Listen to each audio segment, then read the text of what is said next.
Kuanzishwa kwa ushirikiano huu utaboresha huduma katika mkoa, lakini utaboresha huduma hasa za utalii tiba, medical tourism.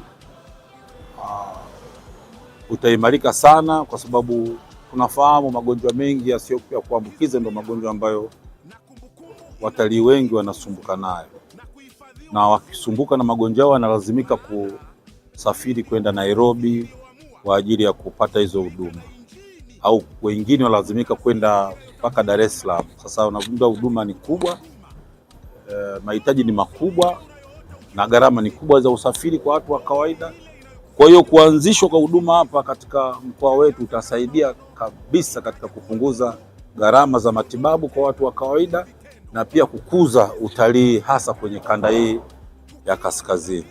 Katika mkoa wetu wa Arusha na sisi halmashauri ya jiji ya Arusha kupata wataalamu kutoka hospitali taasisi ya moyo ya Jakaya Kikwete, yako manufaa mengi ambayo tutayapata kwa ujio wao. Moja, madaktari wetu walioko hapa halmashauri ya jiji watapata fursa ya kuja kujifunza kupitia kwa madaktari bingwa na bobezi watakaokuwa wanafanya kazi hapa, na watakapokuwa wanajifunza tutanufaika kwa wananchi moja kwa moja, kwa sababu ujuzi wao utatumika kutibu wananchi wengine ambao hawatapata fursa ya kufika hapa, kwa maana kwamba kwenye vituo vyetu kule pia watapata fursa hiyo. Ni mara yangu ya kwanza kufika katika kambi hii.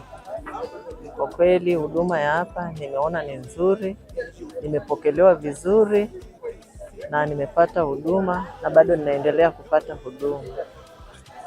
Kwa hiyo namshukuru Mungu kwa hayo, ila ninazidi kumwambia Mungu naomba nipate huduma nzuri. Vipimo vinavyoendelea hapa vya moyo na maradhi mengine yanayopatikana kwa binadamu, na kwa kweli nimekuja hapa mapema majira ya saa 12:30 mpaka saa hizi muda wa saa 5 hii nimeshapata vipimo vya awali vya kupima pressure, kupima uzito na kusikilizwa na madaktari wa mwanzo. Kwa sasa hivi hapa nilipo nasubiria kitengo cha pili kwenda kuona daktari wa ndani ili waweze kuona tatizo langu likoje na kunishauri na kunipa mwongozo wa tatizo langu likoje.